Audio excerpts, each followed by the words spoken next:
Olá, meu nome é doutora Aline Guimarães.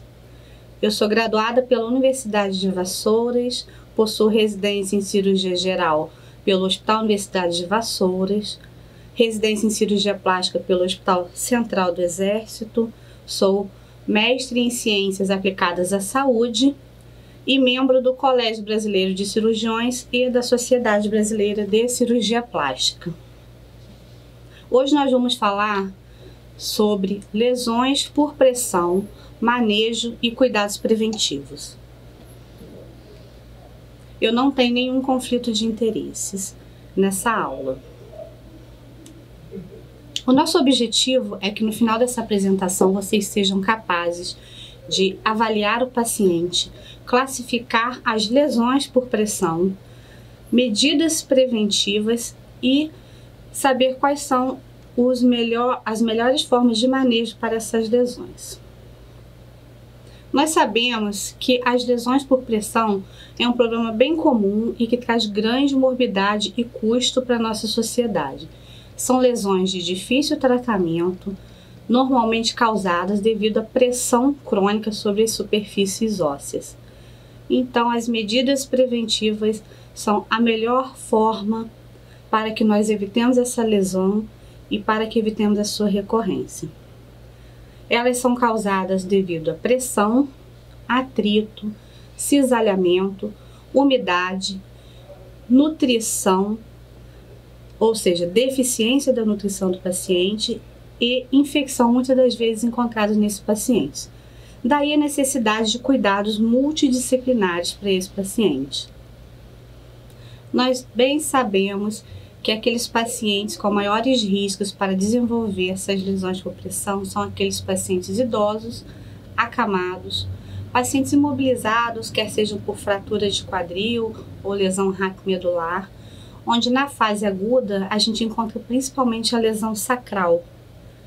E na fase subaguda e crônica, aqueles pacientes com lesões isquiáticas, geralmente pacientes cadeirantes. A gente tem o NPUAP, que é o painel consultivo das úlceras de pressão, que é muito utilizado para a gente estar delimitando qual o grau de lesão e qual a melhor forma de tratamento para essas úlceras. Então, a primeira descrição de úlceras a gente teve em 1873 por Paget, onde ele fala dessas lesões causadas devido à pressão crônica sobre superfícies ósseas. A gente sabe que o músculo ele acaba sendo a estrutura mais susceptível às lesões, até mesmo do que a pele, e onde a gente percebe que lesões em menos tempo na musculatura acaba causando uma certa isquemia. Então a gente tem um time aí de 2 horas que a gente determina que essa lesão passa a ser irreversível. Isso não é consenso, mas é o que a gente observa. Então nós temos que o atrito é um dos grandes precursores do cisalhamento, que é o grande causador das lesões por pressão, que por consequente acaba estirando o tecido subcutâneo.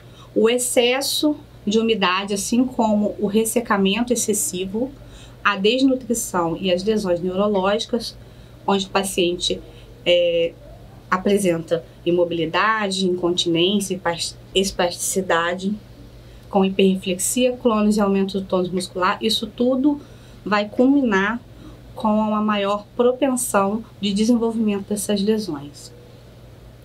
Então nós temos a classificação de Shea, muito utilizada pela enfermagem para poder estar mensurando qual o grau de lesão que esse paciente apresenta.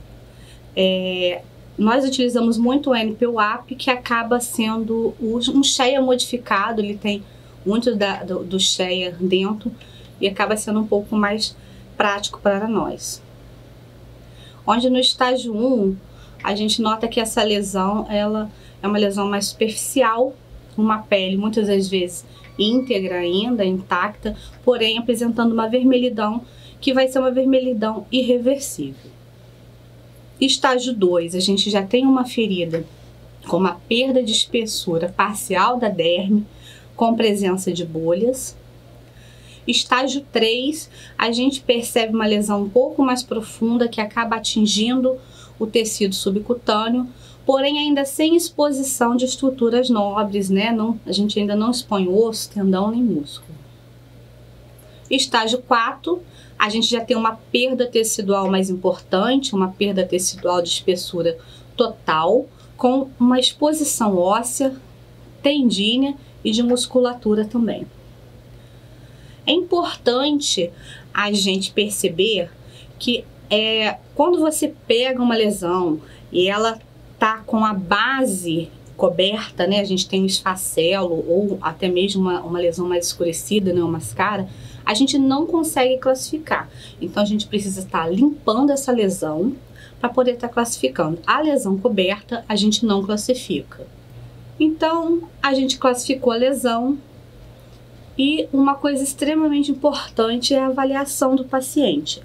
A gente precisa ter uma boa avaliação física geral desse paciente, avaliar qual o risco desse paciente estar desenvolvendo lesão, onde a gente utiliza com frequência a escala de Braden. Os exames complementares são importantíssimos, a gente tem que ter uma avaliação laboratorial e nutricional bem precisa desse paciente, exames de imagem para a gente estar conseguindo mensurar qual o grau de comprometimento ósseo. Às vezes a gente pode lançar mão de biópsias ósseas também. Então a gente tem a osteomielite, que é o grande vilão, né, que a gente bem comum, que a gente encontra nas lesões mais profundas, geralmente lesão estágio 2 a 4, lesões recidivadas, então a gente tem que ficar de olho. Descartar se não tem uma osteomielite, onde a gente pode estar lançando mão para isso de biópsias ósseas e até mesmo exames de imagem, onde a ressonância magnética nos fornece dados bem importantes. A prevenção das lesões é extremamente importante, onde a gente precisa de ter alguns cuidados, principalmente com a pele. A gente precisa estar avaliando essa pele diariamente, observando o grau de hidratação. Essa pele precisa estar sempre limpa, então é importante os cuidados com a limpeza. Saber se ela não está muito exposta à umidade excessiva acaba por facilitar o aparecimento de lesões. Então aquele paciente acamado, portador de incontinência, onde a gente tem secreções caindo sobre a pele, sobre a ferida, a gente precisa tomar providências quanto a isso. Evitar água quente, porque o paciente tem perda de sensibilidade, acaba se queimando e abrindo uma porta de entrada ali para a lesão. Evitar fricção e esfregaço muito intenso. A gente pode lançar a mão de alguns cremes de barreira, normalmente à base de silicone e umectantes, eles ajudam bastante na prevenção. Hidratar essa pele e evitar, né, atrito, cisalhamento. Isso acontece muito durante a mudança de decúbito e a gente precisa estar observando direitinho. Para a gente estar mensurando qual o risco desses pacientes desenvolver lesão, a gente pode lançar mão da escala de Braden, onde a gente vai avaliar percepção, umidade, atividade, mobilidade, nutrição, atrito e cisalhamento desse paciente. Essa é uma escala inversamente proporcional, extremamente utilizada, onde a gente vai fazendo a somatória e, na verdade, quanto maior a soma, menor o risco desse paciente estar desenvolvendo lesão. Então a gente tem alguns fatores de risco que a gente precisa observar, que são extremamente presentes naqueles pacientes que desenvolvem lesão por pressão. Geralmente são pessoas com perda da sensibilidade, aquele paciente lesado medular, o idoso incapacitado, com pouca mobilidade, restrito ao leito, pessoas incapazes ou com dificuldade de mobilidade do corpo, doenças degenerativas, pacientes com a pele frágil, geralmente idosos, incontinência urinária e intestinal e o paciente desnutrido ou obeso. O tratamento, então, ele envolve uma série de abordagens extremamente importantes, onde a gente vai observar incontinência, aquele paciente com incontinência a gente vai observar se não há necessidade de desviar essas secreções com utilização de catéter vesical, de repente está modificando essa dieta para uma dieta menos laxativa, ou até mesmo derivar esse trânsito intestinal com uma colostomia, que posteriormente pode ser que seja possível que esse trânsito seja reconstruído. A espasticidade, a gente pode estar lançando mão de fisioterapia, diazepam, gabapentina e clonidina, até mesmo a toxina botulínica tem sido utilizada com bons resultados. A administração intratecal de baclofeno acaba que reduz muito a espasticidade. A gente sabe que a implantação de bombas de baclofeno é o que tem demonstrado maior sucesso na literatura, porém a gente não tem utilizado muito isso na prática. Quimiodenervantes, como fenol, etanol, a própria toxina botulínica, e pode ser que tenhamos que fazer até mesmo uma tenotomia ou uma mielotomia. Para o tratamento, nós devemos lançar mão de medidas que promovam alívio da pressão sobre as superfícies ósseas. O ideal é que essa pressão seja mantida a menos de 20 milímetros de mercúrio. Então, utilizar artefatos com baixa pressão constante sobre as superfícies ósseas ou então pressões alternadas facilita muito nesse manejo.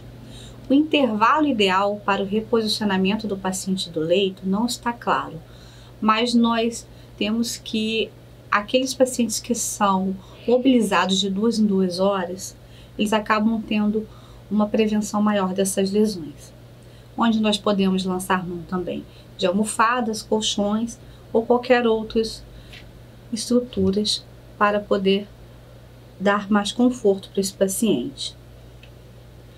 O paciente cadeirante, ele precisa ser ensinado a aliviar as suas pressões sobre a tuberosidade isquiática. Normalmente, a pressão ela se dá a 2 centímetros da tuberosidade isquiática. Então, quando esse paciente é treinado a fazer o alívio dessa pressão a cada 15 minutos, normalmente a gente consegue evitar essas lesões. Tratamento não cirúrgico, então, ele vai se basear no alívio da pressão, da espasticidade, tratamento da desnutrição e da infecção, onde a gente pode lançar mão de coberturas e a terapia de pressão negativa, que é uma tecnologia extremamente importante e eficaz que a gente tem hoje. A gente precisa avaliar essa ferida, avaliar se é uma ferida com predomínio de granulação, se tem um tecido mais fibroso ou uma necrose, para a gente estar podendo direcionar qual o melhor tratamento. Então, se a gente consegue definir melhor as características dessa ferida, de coloração, de tamanho, de profundidade, a gente consegue estar estipulando o melhor tratamento e o tratamento mais adequado para esse doente. O tratamento cirúrgico muitas das vezes é necessário, onde a gente precisa excisar essa úlcera, promovendo uma limpeza. A gente vai estar fazendo desbridamento da ferida, muitas das vezes há necessidade de ressecção óssea, assim como da bursa, acolchoamento dos cotos ósseos, ou até mesmo a gente pode ter necessidade de refazer essa superfície, onde a gente pode estar lançando mão de retalhos. A gente tem uma gama de possibilidades de retalhos para a gente estar reconstruindo essa área, onde os retalhos musculares, eles muitas das vezes o retalho de eleição, porque ele nos fornece uma maior massa para cobertura, ele acaba sendo mais vascularizado, mas a gente também pode estar utilizando retalho musculocutâneos, perfurantes, livres, ou até mesmo aparelhos de expansão cutânea, para que a gente consiga uma pele mais sobressalente para estar fazendo a cobertura. As úlceras sacrais são muito comuns daquele paciente acamado, e muitas das vezes a gente consegue até mesmo um fechamento primário, quando a gente tem uma sobra de pele, aquele paciente idoso tem uma pele mais elástica. Mas quando isso não é possível, a gente pode lançar mão de enxertos dérmicos, que nem sempre é o ideal, porque promove uma cobertura um pouco mais adelgaçada, e isso acaba propiciando uma recidiva maior, ou até mesmo um retalho. Aqui nesse caso a gente mostrou aqui um retalho VY lateral com uma cobertura bem interessante. As úlceras isquiáticas, característica bem comum de lesão do cadeirante. Possivelmente a gente consegue um fechamento primário se tiver uma pele mais frouxa, mas normalmente a gente acaba fechando com retalho também. As úlceras trocantéricas já são úlceras de difícil fechamento primário devido à sua localização, onde o retalho acaba sendo o mais indicado. A gente utiliza muito o tensor da fascia lata nessa região. Então, os cuidados pós-operatórios são extremamente importantes e exigem cuidados multidisciplinares, onde a gente precisa da imobilização desse paciente de 3 a 4 semanas, para a gente estar tentando evitar uma deiscência, um hematoma. As úlceras sacrais, normalmente o tratamento cirúrgico ele é bem sucedido, a gente tem um sucesso aí em torno de 84%, as trocantéricas um pouco menos, e as isquiáticas nem sempre a gente é bem sucedido devido à sua localização. As complicações mais frequentes são hematomas, né, porque a gente manipula ali musculatura, seroma bem frequente, deiscência, infecção, a recidiva pode acontecer, e atentar para úlcera de Marjolin, que é aquela ferida, né, que a gente vê que está ali de longa data, não fecha, a gente precisa pesquisar isso. Eu trouxe aqui para vocês, para exemplificar, um caso de uma paciente idosa com uma úlcera sacral. Aqui a gente observa o aspecto da ferida no pré-operatório. Aqui a gente, né, já com a úlcera excisada, detalhe aqui para injeção de azul de metileno, que a gente costuma fazer na úlcera. Isso facilita a excisão total da bursa, isso é muito importante. Aqui o deslocamento do retalho glúteo miocutâneo para fechamento VY, a gente vê que é um deslocamento amplo da musculatura, e o aspecto com o fechamento em VY. Você vê que a gente promove uma cobertura bem interessante. Aqui com 15 dias de operado. Então, o que a gente deixa de conclusão para essa aula é que com o aumento, né, da expectativa de vida, é bem comum e cada vez mais corriqueiro o aparecimento dessas lesões por pressão. É importante que a gente saiba classificar de forma correta, porque são feridas complexas, que muitas das vezes precisa de tratamento cirúrgico, cuidados multidisciplinares, o custo é alto, então a prevenção desses fatores causadores é a melhor opção. Muito obrigada.